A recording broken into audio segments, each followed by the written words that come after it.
Ladies and gentlemen, welcome to Talk Spicy. I'm Coach Gene Clemens. Thank you for joining me wherever you are joining me. Rate the show, comment, agree, disagree. But whatever you do, keep it spicy. 5-star ratings are appreciated. And if you're joining me on the YouTube channel, make sure you like, make sure you subscribe.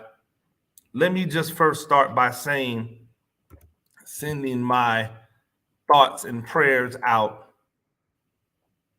to the family, to the man, and to the teammates of Damar Hamlin. That is a situation we never want to see in football. It makes it hard to continue when you see someone almost lose their life right there in front of you. But that's said, that's done, right? How we feel about the situation is one that we all know. Football is a dangerous game. Football is a dangerous game.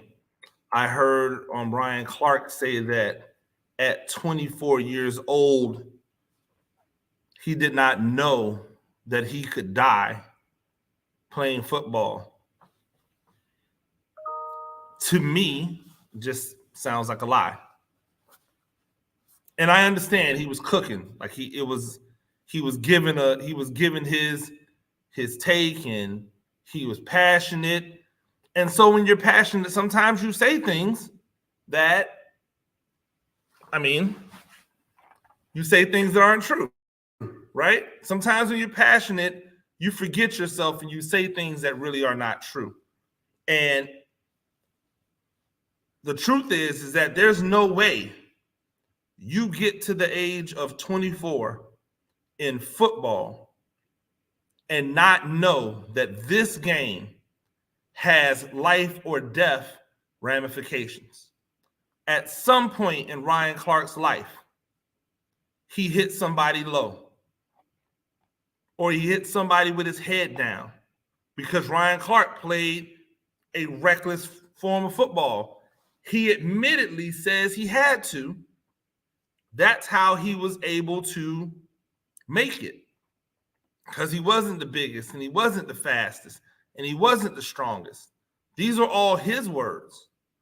So how can a guy who plays that reckless have not been told one time by a coach, hey, you could break your neck and you can be paralyzed or you can die?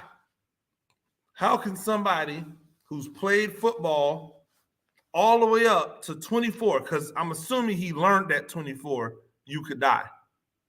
How could someone who played up until 24 not have read one single stitch of the paperwork that says when you sign it, so that they don't get sued when you die, that you could die from this? We all know it as football. This is why we teach proper technique. This is why we tell our players to not lead with their head. This is why we tell our players to protect themselves at all times, to protect their body, to make sure that they're in the best physical condition they can be in. We've seen people die. We've heard about people dying playing this game. The difference is we've never seen it on national television. We've never seen it on national television. So I'm not arguing whether they should or should not have played the game. Of course, if the players don't feel like they should play, they shouldn't play.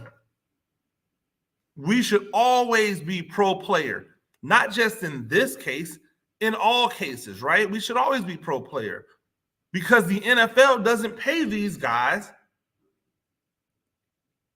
They don't pay these guys the way that they pay guys in the NBA, whether they pay the way they pay guys in Major League Baseball. They pay these guys well. They don't give them guaranteed contracts. And so every year, their thought process is about doing the best job they can so that they can get to another paycheck.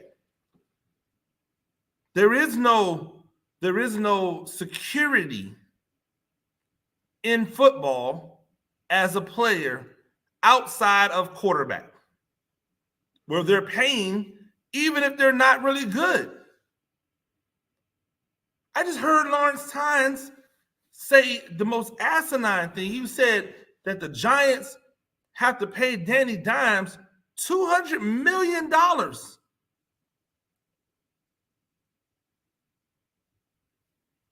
What? I digress. Ryan Clark says he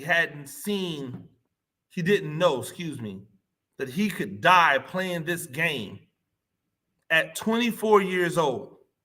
How can you not know? Could you be that reckless, that silly, that stupid, that uninformed? I am pretty sure Hamlin knew.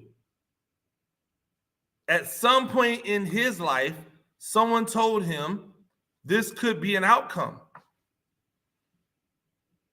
It is a risk that we have all taken who've played the game. And it doesn't matter what level you played it at. If you suited up in pads in youth league, then you've put your life at risk. This is just the game this is the game. That's why it's not for everybody. It's a mentality that comes into there. So to hear Ryan Clark say these things, I'm like, okay, he's cooking. That was my thought. Okay, he's cooking. It was great. It was a 5-minute long, where they cut it up together and gave it to you. It was a sermon out there. It was great. Last night, I didn't say a word on Twitter because all I kept hearing was people writing these long, multiple tweets about how, they have to pray and we shouldn't be thinking about trying to find a way to blame the NFL for this. This is nobody's fault. If that game had continued last night, people would have tried to blame the NFL. People still tried to blame the NFL by saying, well, it wasn't the NFL's choice not to continue on. It was the player's choice. Okay? Ladies and gentlemen, this is not new. The only difference is that it's on national TV. What's the difference between him collapsing and almost dying than the young man at Maryland who collapsed and died? That the other young men who have lost their life playing this game, what's the difference? It's on national TV. So are you really sad? Or do you just not want to look like the person who didn't seem sad, who didn't seem distraught? I felt so bad. I felt bad. But my brain goes back to what I've known ever since I was a little kid, and I filled out that paper, and it had that line that you had to check that says, please be cautious. You could be seriously injured and or die. And I signed that paper every single year on the form, the participation form. Every year I signed it away. I played football until I was 24 years old. There's not a year that I did not know that I did, 23 years old. There's not a day that I did not know that I could possibly lose my life playing this game. It doesn't make it okay. But I'm telling you this to tell you that when I see people multiple tweeting, putting prayers, like actually praying on Twitter, not like just saying, hey, prayers up, but praying, writing out long prayers. Come on. You're doing too much. Wish them well. Give your sympathy. Pray for real. We don't have to read your prayer on Twitter. We don't have to read your prayer on Twitter. We don't have to see your Twitter thread of all of the things that you're saying. Acknowledge it. Get past it. Not get past it. Acknowledge it. Say your piece and keep it moving on that subject. Because when you don't, you just look like you're clout chasing. Or let me jump in on the trend. No. And you people out there who were posting the video of this man collapsing, are you so thirsty for views and clicks that is what you feel like you have to do in order to get your engagement up? If you can't find something entertaining to talk about, if you can't be engaging on social media, stop being a crab.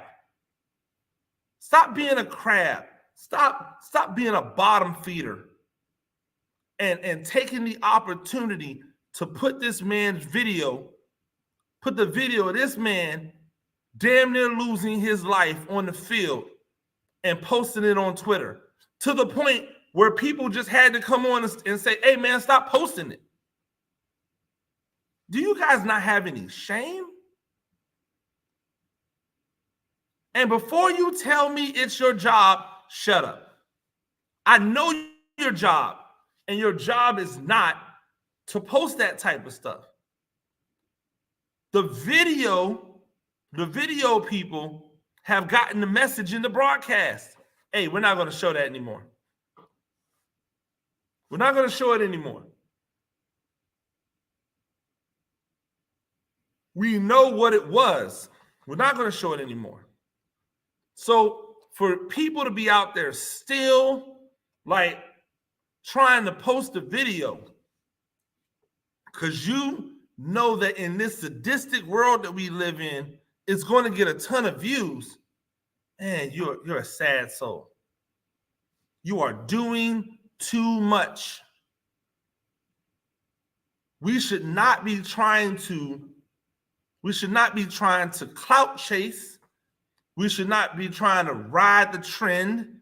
We should not be trying to elevate our status off of tragedy and off of pain and off of sadness and off of heartbreak. What type of a society are we?